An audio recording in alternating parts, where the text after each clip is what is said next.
আমরা এখন দাঁড়িয়ে আছি হাঁসুলি বাঁকে।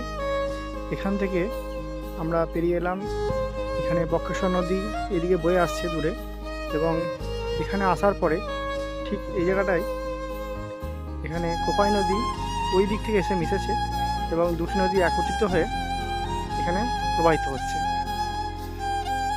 এখানে পুরোপুরি নদীটা ঘড়ির কাঁটার মতো সম্পূর্ণ এক পাক্ষে ওদিকে প্রবাহিত হয়ে চলে যাচ্ছে। তারাশঙ্কর বন্দ্যোপাধ্যায়ের লেখা হাঁসুলি বাঁকের যে কথা আমরা পাই, তা এই জায়গাটি উল্লেখ করা হয়েছে। যারা সাহিত্যের সঙ্গে যুক্ত বা পড়াশোনা করতে ভালোবাসেন তারা অবশ্যই জানবেন হাঁসুলি বাঁকের উপকথা বা হাঁসুলি বাঁক। এই সেই হাঁসুলি বাঁক যেটা বীরভূম জেলার লাভপুরের কাছাকাছি অবস্থিত। আপনারা যদি আসতে চান তাহলে লাভপুর থেকে সহজেই আসতে পারেন।